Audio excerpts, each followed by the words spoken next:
Nós voltamos a conversar sobre o Marco Legal da Biodiversidade, a lei que regulamenta a exploração comercial e a pesquisa científica do patrimônio genético brasileiro. Nós conversamos aqui com a Nurit Ben-Suzan, especialista em biodiversidade do Instituto Socioambiental, e com o Rodrigo Justus, da Confederação da Agricultura e Pecuária do Brasil, a CNA.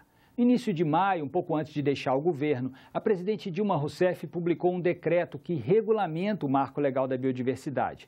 Vamos ver alguns aspectos desse decreto. O decreto define, por exemplo, a composição do colegiado do Conselho de Gestão do Patrimônio Genético, responsável pelo acompanhamento dos acordos de repartição de benefícios. Rodrigo, a gente sabe que um dos segredos do sucesso do agronegócio brasileiro é exatamente a pesquisa científica, desenvolvida em larga escala na Embrapa, pesquisa com patrimônio genético. Eu pergunto, essa regulamentação do Marco da Biodiversidade, o próprio marco em si, ele contempla essa pesquisa no sentido de, digamos, favorecer o avanço da exploração comercial dessas espécies da biodiversidade brasileira? Sim, especialmente da biodiversidade que nós temos aqui no Brasil, tirando todas aquelas espécies exóticas, né, e domesticadas que vêm de outros países e que elas estão reguladas através de outros tratados internacionais, como o TIRFA, que é um tratado de recursos fitogenéticos para alimentação e agricultura, né? E em relação às espécies nacionais, vamos dizer assim, a facilitação no que se refere ao acesso a esse patrimônio genético, tendo em vista a desburocratização de que na fase inicial, onde vai ser feito o acesso, existe todo um sistema criado de registro eletrônico no que se refere à questão de que onde se pretende fazer uma determinada pesquisa, ao invés dos métodos utilizados anteriormente, atualmente será feito através de um cadastro eletrônico. Então, feita essa etapa e verificada a possibilidade do uso econômico dessas espécies, aí sim entra as questões que o CEGEM vai regulamentar agora de que forma isso vai acontecer. Então, o que nós tínhamos na medida provisória antiga é que nós não tínhamos mecanismos de regularização, inclusive, daqueles acessos que foram feitos sem considerar as normas que até então existiam. Então, era difícil de regularizar as pesquisas antigas. A própria Embrapa sofreu muito, né? Tinha até autos de infração lavrados pelo IBAMA, por entender de que nem tudo aquilo que estava previsto no rito anterior estava sendo cumprido. Apesar da maior parte da produção nacional ela estar alicerçada em espécies domesticadas, né, existe muito potencial a ser desenvolvido em relação às espécies que aqui existem no Brasil. Nós esperamos que com essa normatização que vem aí na sequência e a implementação da lei, né, porque não basta só a gente ter a lei, nós temos que fazer a implementação dessa lei. Com a implementação da lei, nós tenhamos um destravamento da pesquisa, porque nós tivemos até situações esdrúxulas de se punir pesquisadores e que, na verdade, agiram de boa fé. Nem todo mundo estava fazendo biopirataria, né? Então, esse é um mito, né, de que todo mundo que estava fazendo a pesquisa fora de determinadas regras estava de má fé, de algum sentido, tentando obter um benefício ilegal, vamos dizer assim. Até porque nem toda pesquisa gera benefícios, né? É preciso entender que, do ponto de vista agrícola, a cada 1000 pesquisas que são feitas, existe um estudo que, no máximo, 15 tem aproveitamento econômico. Então, na verdade, o investimento em pesquisa é um dinheiro que é colocado dia a dia sob suposições ou verificações, observações, e que nem sempre geram resultado econômico. Então, nem tudo que foi pesquisado e que foi criminalizado por produtores gerou utilização econômica e exploração comercial. Então, nós precisamos agora fazer a implementação da lei. No Conselho existe a participação. No Conselho anterior ele era um Conselho chapa branca, só estava o governo. Agora existe sim os usuários participando do Conselho, a sociedade participa do Conselho, as comunidades tradicionais, pequenos agricultores, o setor agrícola e o setor indústria também participam. É uma forma também de compartilhar essas decisões, que nem sempre o governo, quando toma decisões de que forma as coisas vão funcionar na prática, acaba conseguindo considerar as dificuldades que o setor privado tem na aplicação dessas normas. Nurit, e a representação das comunidades tradicionais no Conselho de Gestão do Patrimônio Genético? Como é que ficou essa parte? Eu acho que é uma parte que o Instituto Socioambiental está bastante, digamos, atento para isso, né? É uma questão muito delicada. Como o Rodrigo falou, a gente tinha um conselho antes que era só governamental. Aí se criou uma figura de convidados permanentes, que eram pessoas que tinham direito, instituições, pessoas que tinham direito à voz e não tinham direito a voto. Bom, então, existia uma expectativa muito grande que esse novo Conselho de Gestão do Patrimônio Genético fosse mais democrático, fosse mais participativo. Mas o resultado foi que se criou um mecanismo que atrelou na lei, e depois isso se refletiu no decreto, a quantidade de representantes do setor produtivo, por exemplo, são três representantes do setor privado, 3 representantes da academia e 3 representantes dos detentores de conhecimento tradicional. Mas o que acontece? Como eles estão amarrados, se tiver mais um, tem que ter mais um de cada um desses setores.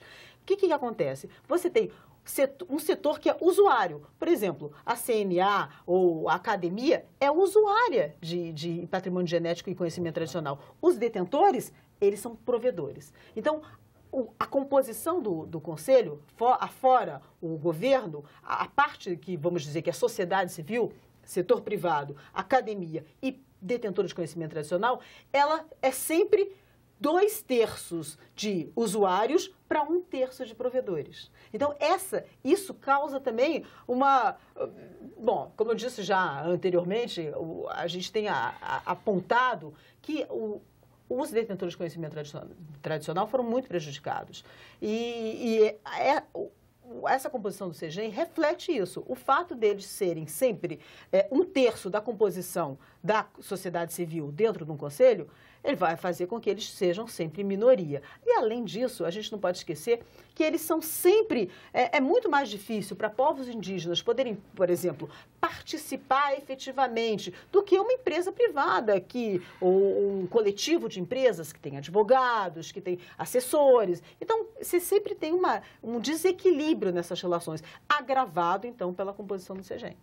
A gente vai se aproximando do fim do nosso tempo aqui, da nossa conversa. Eu queria que vocês me dissessem o que o Congresso pode fazer ainda, considerando o Marco Legal da Biodiversidade, já em vigor, o decreto que foi publicado em maio, que regulamenta o marco. O que mais pode ser feito pelo Congresso para avançarmos, Rodrigo, no sentido de que a exploração do patrimônio genético brasileiro realmente vire uma opção econômica para o Brasil? Bem, na verdade, o que o Congresso pode fazer, talvez, seja na questão de fomento à pesquisa e desenvolvimento tecnológico. Porque, do ponto de vista do marco legal propriamente dito, a lei está aí aprovada, há alguns problemas em relação ao regulamento, foi colocado aqui pela Nurit, né, no que se refere à questão de representatividade e tal, mas essa foi uma questão relacionada ao Poder Executivo. Ela não está diretamente ligada ao Congresso, né? O Congresso disse que a sociedade deveria lá participar. E fora essas questões relacionadas ao fomento e ao incentivo à pesquisa, ao envolvimento também das instituições, das universidades, trazer mais o setor acadêmico para dentro do desenvolvimento de novos produtos e novas tecnologias, nós temos a questão de mercado, né? Porque, por exemplo, fala-se muito, o Brasil é mega biodiverso, mas 90% do nosso PIB agropecuário são espécies exóticas, né? Domesticadas, é o gado, é a carne, é o milho, a soja, o feijão, o arroz. Nós temos uma questão de conjuntura de mercado. Então, para que nós possamos produzir determinado produto ou planta, nós precisamos de que haja, de outro lado, o consumo, o interesse de compra, né, desses produtos. Então, nós temos que ter o desenvolvimento científico e tecnológico em relação a novos produtos, a novas tecnologias. Nós temos a questão relacionada a mercado. Então, se a gente quiser dizer que tal fruta que só tem no Brasil, né, essa fruta ela é um potencial de produção, se nós tivermos quem compre, nós temos razão para produzir. Se nós não tivermos como colocar isso no mercado, né, nós não iremos produzir esse produto. Então, nós temos sempre que compatibilizar a questão comercial com a questão científica e tecnológica e com a questão econômica no que se refere ao financiamento de pesquisa. Nós precisamos melhorar isso. Nós vemos que nos Estados Unidos e outros países, né, as universidades estão sempre trazendo soluções, né, e micro-organismos na questão da química fina e tudo. Então, nós precisamos realmente, o Brasil precisa investir na ciência e tecnologia, né? Sempre a gente fala isso, escuta isso, que o Brasil investe 0,5% do seu PIB, se é que investe, né, em ciência e tecnologia. Outros países, Japão chega a investir de 3% a 5%, e por isso chegou onde chegou. Então, nós precisamos da cultura do investimento para que a gente possa transformar essa biodiversidade em recursos e benefícios econômicos para os brasileiros. Norite, e você, o que você destacaria que ainda pode ser feito no sentido de, digamos, regulamentar o acesso a essa biodiversidade, fazer de fato esse patrimônio, digamos, valer quanto ele pesa, vamos dizer assim? Eu acho que, basicamente, duas coisas. Eu acho que o Congresso Nacional precisava ratificar o Protocolo de Nagoya. O Protocolo de Nagoya é um protocolo internacional ligado à Convenção da Biodiversidade sobre acesso ao patrimônio genético e conhecimento tradicional. A gente assinou esse protocolo, mas não ratificou, e a ratificação depende do Congresso Nacional. Então, seria super positivo se o Congresso Nacional ratificasse o protocolo. A outra coisa é dar mais garantias de direitos para as comunidades tradicionais e povos indígenas. Não ameaçar seus direitos territoriais, ameaçar suas conquistas, porque só num ambiente onde essas comunidades conseguem viver de uma forma sustentável, viver bem, é que é possível acessar esse conhecimento tradicional e dele gerar inovação ligada à nossa biodiversidade, gerar novos produtos. E, claro, eu concordo com o Rodrigo quando ele diz que o investimento em pesquisa e desenvolvimento tecnológico no Brasil precisa ser feito. Ainda estamos muito aquém das nossas possibilidades. Nós conversamos aqui com a Norite Ben-Suzan, do Instituto Socioambiental, e com o Rodrigo Justus, da Confederação da Agricultura e Pecuária do Brasil. O tema foi o Marco Legal da Biodiversidade, que regulamenta o acesso para pesquisa e exploração comercial do patrimônio genético brasileiro. Se você tiver críticas ou sugestões, ligue para o Alô Senado, 0800 61 22 11. Ou para ver de novo ou baixar uma cópia dos nossos programas, acesse senado.leg.br/TV. Obrigado pela atenção.